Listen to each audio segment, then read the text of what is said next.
Hey guys, we're back here. I had a couple of requests today from class for solved out answers on the review sheet. So I'm going to look at review number 2, questions 20 and 21.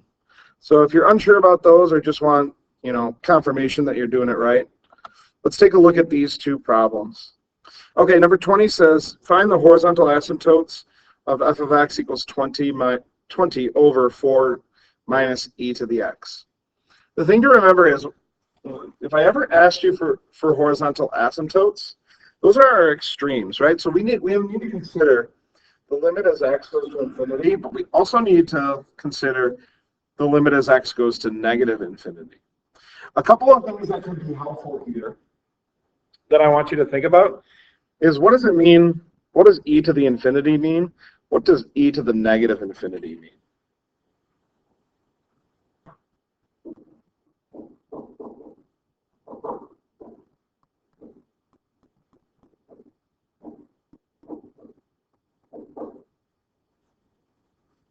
First off, let's think about e to the infinity. Again, e is just a constant. Its value is like about 2.7 something. If I took that number and raised it to an infinitely big exponent, that's going to make a really huge number, okay? So e to the infinity, I want you to just think of as infinity.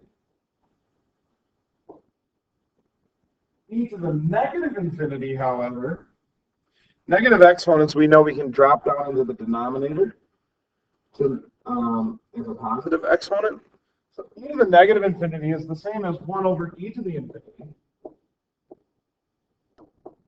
And if I have, and we know e to the infinity is infinity, so 1 divided by infinity, right? 1 divided by an infinitely big number is going to be 0.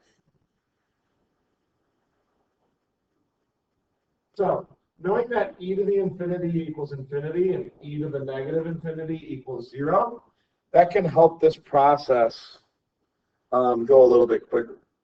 So first, let's take a look at, again, I need to check both. So number 1,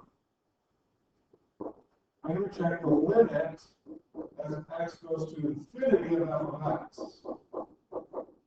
Okay. That will potentially give me one asymptote. Sometimes the limit as x goes to infinity and the limit as x goes to negative infinity give you the same answer, right? And that answer is your one horizontal asymptote. But oftentimes when we see e to the x in a denominator, we end up with two different horizontal asymptotes. So what I like to do is just kind of plug in infinity for x to get an idea of what's going on.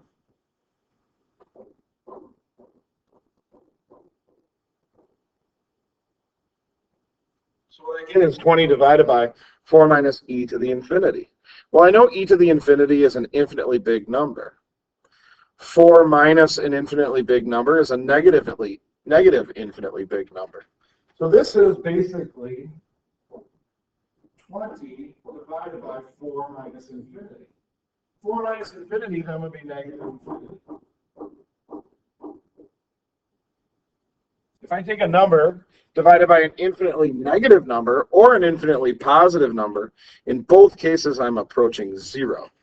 So my limit as x goes to infinity here is 0.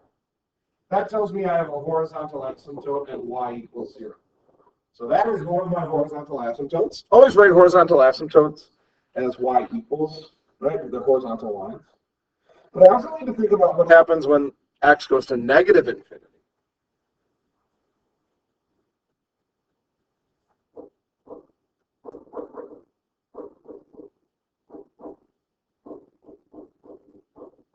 In this case, it's like I have 20 divided by 4 minus e to the negative infinity.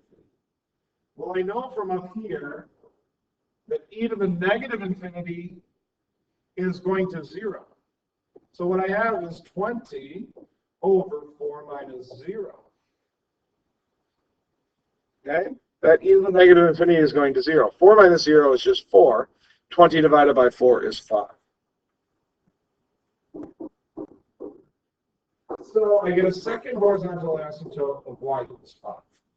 Okay. E is an interesting function. If I let e go to infinity, or I have e to the infinity, I'm getting an infinitely big number. If I let e go to negative infinity, it's going, or x go to negative infinity, e to the negative infinity goes to 0. Okay, now let's take a look at problem 21. Here's my function. F of x is a piecewise function. I got 2x cubed minus 1 for x less than 2. I've got 15 for x equals 2. And I got 5x squared plus 2 for x greater than 2. My question is f continuous at x equals 2? I'm going to have to justify that if it's true. If it's not true, I need to see if f is not discontinuous, I want you to state which type. Okay? Your notation is really important here, right? When we see this word justify, and when we see that word justify, we're going to have to make a justification with really good notation. Okay? So, recall, f is continuous at x equals 2. There's a 3-step process here. So number 1, our limit of x goes to 2 of f of x must exist.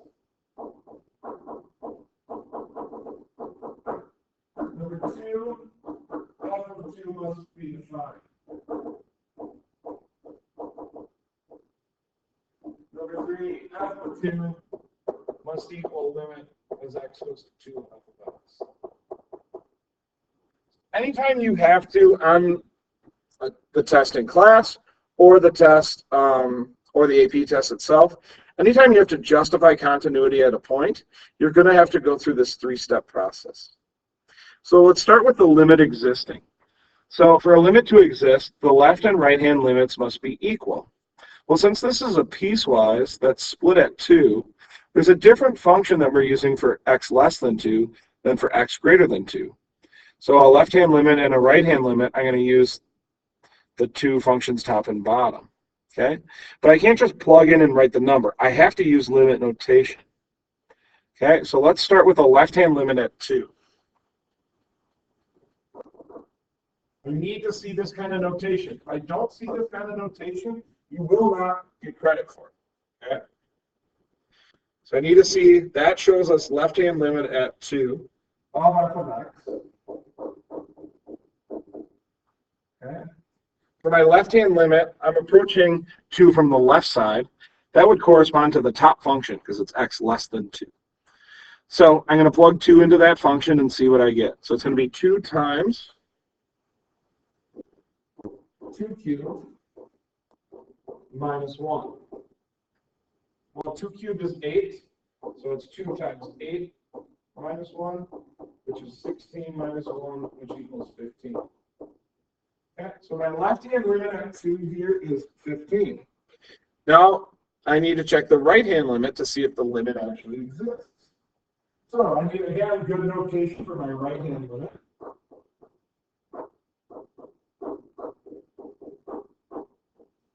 For my right-hand limit, I'm approaching 2, but from the more positive side. So numbers greater than 2. So I want to use this function down here. So I'll have 5 times 2 squared plus 2. Well, that's 5 times 2 squared is 4. 5 times 4 is 20. 20 plus 2 is 22. So what I see here is a left-hand limit equaling 15 and a right-hand limit equaling 22. What does it mean if the left-hand and right-hand limits are different? What does that say? Well, what I'd say is, because those things are different, I'm going to say, therefore,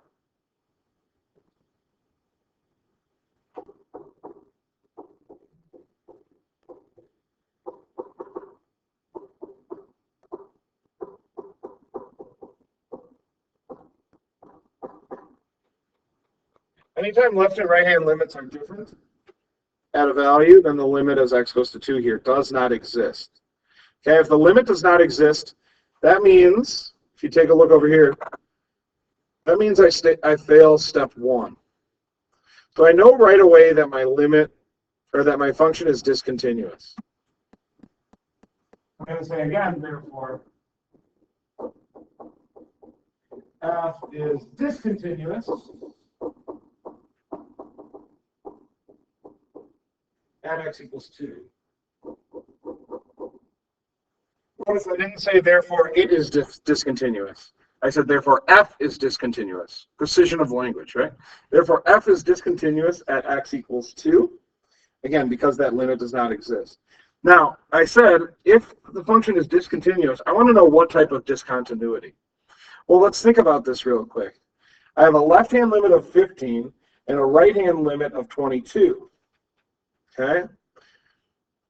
What's happening there? Approaching from the left, right? If we think about a sketch of this thing, when I approach 2 from the left side, I'm approaching 15. But from the right side, I'm approaching 22. Okay? We know that this is a closed circle and this is an open circle because of that middle one. F of 2 actually equals 15.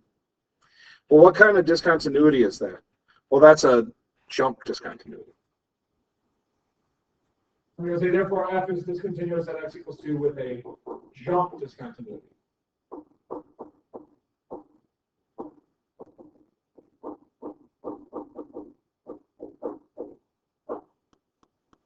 That's it for today. Those are my only 2 requests. If you have more requests, you can comment on the video, or if you want to, you can also just tell me in class tomorrow, and I'll do it in my video tomorrow. Thanks, guys. See you tomorrow. Make sure you're studying now for this test on Friday. All right, bye.